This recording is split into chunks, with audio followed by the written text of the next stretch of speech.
आपण संस्कृत भाषेतील अनेक कथा अभ्यासल्या आहेत. तसेच आपल्या वडिलांना अत्यंत प्रेम करणाऱ्या नचिकेत आणि त्याची कथा आपण आज पाहणार आहोत. आतापर्यंत मागील पाठात आपण पाहिलं की वाजश्रव नावाचा एक ब्राह्मण होता. त्याने एकदा विश्वजित नावाचे यज्ञ केलं. यज्ञ समाप्तीनंतर दक्षिणा देण्याची तशी प्रथाच आहे किंवा नियमच आहे. तर दक्षिणेमध्ये ब्राह्मणांना त्यांची प्रिय वस्तू द्यावी लागते. परंतु वाजश्रव ब्राह्मणाने काय केलं? वृद्ध आणि दुर्बल ज्या दूध देत नाही अशा काही दक्षिणा म्हणून ब्राह्मणांना दिल्या. आणि हा सर्व प्रकार नचिकेताने बघितला, म्हणजेच त्याच्या पुत्राने बघितला.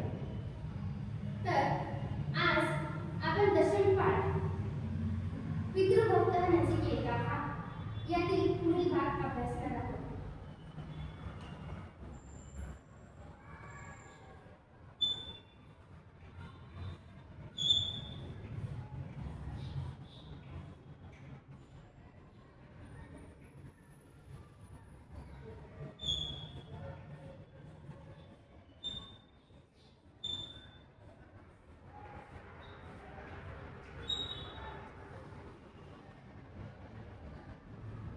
आता मी पाठातील ओळी वाचते.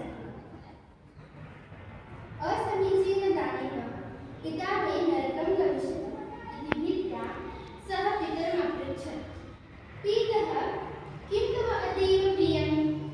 झटिति पिता अवदत् वत्स त्वमेव मम प्रियतमः. नचिकेताः पुनः पृच्छत् तर्हि मां कस्मै दास्यति भवान्? वाजश्रवसः किमपि उत्तरं न दत्तं.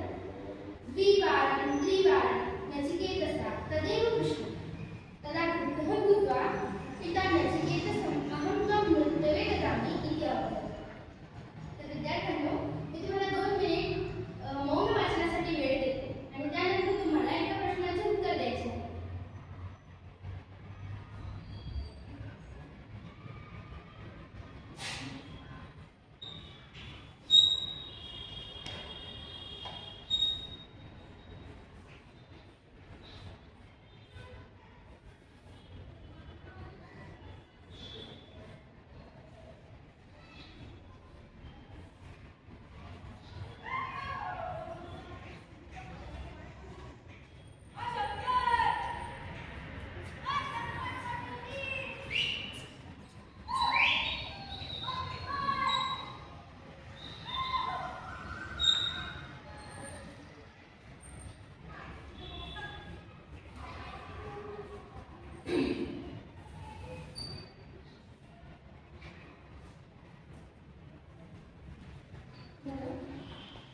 तर विद्यार्थ्यांनो, तुम्ही सांगू शकता का नचिकेताने त्याच्या वडिलांना काय विचारले?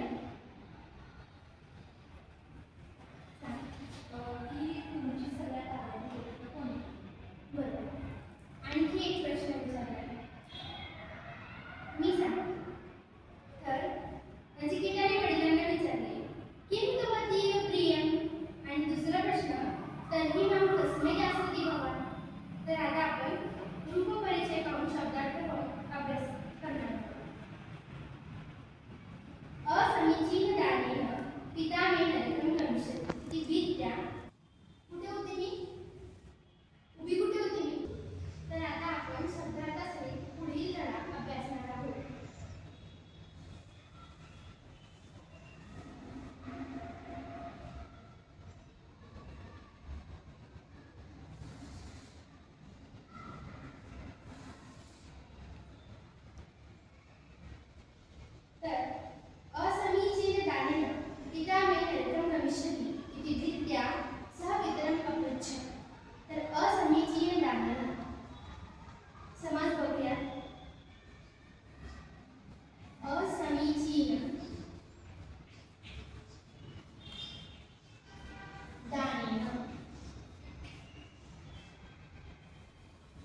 गमिष्यति म्हणजे जाणार.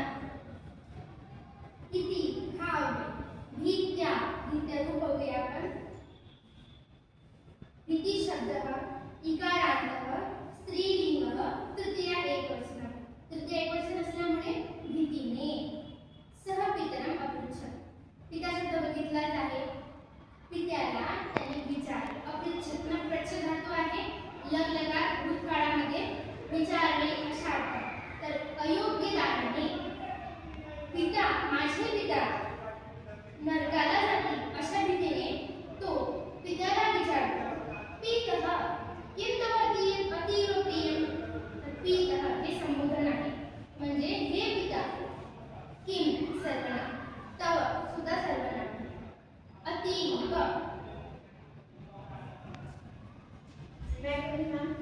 yes coming. अतीव घनतीव अतीव